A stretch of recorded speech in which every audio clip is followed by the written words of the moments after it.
Intermittent fasting का trend खूब देखने को मिल रहा है। कई नामी गिरामी सेलिब्रिटीज भी इंटरमिटेंट फास्टिंग करते देखे गए और उनकी वेट लॉस की सक्सेस स्टोरीज भी हमने खूब सुनी है। इसका सीधा मतलब यही है कि इस तरह की फास्टिंग की मदद से वजन कम करने में काफी मदद मिलती है। इसके अलावा इंटरमिटेंट फास्टिंग का मेटाबॉलिक हेल्थ पर अच्छा असर पड़ता है, जैसे ब्लड प्रेशर और कोलेस्ट्रॉल का स्तर सामान्य रहता है। खासकर जो लोग इंटरमिटेंट फास्टिंग के साथ साथ एक्सरसाइज भी करते हैं, उन्हें मोटापे से संबंधित बीमारी होने का रिस्क भी कम होता है। लेकिन क्या आप जानते हैं कि भूख पर कंट्रोल पाने से वजन नियंत्रण में मदद मिल सकती है? इंटरमिटेंट फास्टिंग इसी का एक प्रभावी तरीका है। सबसे पहले आपको ये समझना जरूरी है कि इंटरमिटेंट फास्टिंग किसी तरह की डाइट नहीं है, बल्कि ये एक तरह का डाइट पैटर्न है। अगर आप वजन कम करने के लिए इंटरमिटेंट फास्टिंग कर रहे हैं तो हमेशा सावधानी के साथ इसकी शुरुआत करें।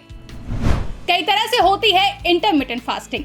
इंटरमिटेंट फास्टिंग फॉलो करने के लिए 3 विंडोज होती हैं, जैसे कि एक विंडो होती है जिसमें आप 16 घंटे फास्ट रखते हैं और बाकी 8 घंटे खाते पीते हैं। वहीं दूसरी विंडो होती है जिसमें आप 14 घंटे फास्ट रखते हैं और बाकी 10 घंटे खाते पीते हैं। और तीसरी विंडो में आप 12 घंटे फास्ट रखते हैं और बाकी के 12 घंटे में खाते पीते हैं। इसमें से ही एक साइकिल आपको फॉलो करनी होती है और इसी साइकिल को दोहराया जाता है। कुछ लोग 16 घंटे के लिए फास्ट रखते हैं और बाकी 8 घंटे खाते पीते हैं, लेकिन आपको शुरुआती दौर में ऐसा नहीं करना है। सबसे पहले आप 12 घंटे खाएं और 12 घंटे फास्ट रखें। इसके बाद धीरे धीरे जैसे समय बीते और आपको इंटरमिटेंट फास्टिंग की आदत हो जाए, तब आप फास्टिंग टाइम को बढ़ा सकते हैं।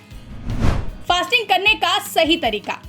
फास्टिंग के लिए सबसे पहले आप तीनों विंडोज में से किसी एक विंडो को चुन लें और फिर सही खाने की चीजों को चुनें। दूध और दूध से बनी चीजों को शामिल करें। साथ ही फास्टिंग टाइम में ज्यादा पानी पिएं और अपनी हेल्दी मील को प्लान करें। अच्छा रिजल्ट पाने के लिए क्या करें? अगर आप इंटरमिटेंट फास्टिंग के लिए नए हैं तो छोटे फास्टिंग विंडो से आप इसकी शुरुआत कर सकते हैं और समय के साथ साथ धीरे धीरे अपनी अवधि बढ़ाएं। हाइड्रेटेड रहने के लिए फास्टिंग के दौरान ढेर सारा पानी और अन्य कैलोरी फ्री ड्रिंक पिएं। साथ ही अपना फास्टिंग विंडो को तोड़ते समय शरीर को आवश्यक विटामिन और खनिज प्रदान करें। इसके लिए हेल्दी और पोषक तत्वों से भरपूर फूड को चुनें। इंटरमिटेंट फास्टिंग के साथ कंटिन्यूटी बहुत जरूरी है, इसलिए एक ऐसा शेड्यूल चुनें जो आपके लिए काम करे और उस पर आप टिके रहें। और अगर आप अस्वस्थ महसूस करते हैं या किसी नकारात्मक दुष्प्रभाव का अनुभव करते हैं तो आप इसे फॉलो करने से पहले किसी डॉक्टर या किसी न्यूट्रिशन से कंसल्ट कर लें। इसके साथ ही ये भी ध्यान रखें कि जो लोग इस डाइट को फॉलो कर रहे हैं उन्हें भी इसे लगातार के बजाय 2-2 महीने के गैप में करना चाहिए। ब्यूरो रिपोर्ट, इंडिया पब्लिक खबर। फिलहाल के लिए इस खबर में बस इतना ही। देश और दुनिया की ऐसी ही तमाम बड़ी खबरों के लिए हमारे YouTube चैनल को सब्सक्राइब करें और बने रहें इंडिया पब्लिक खबर के साथ।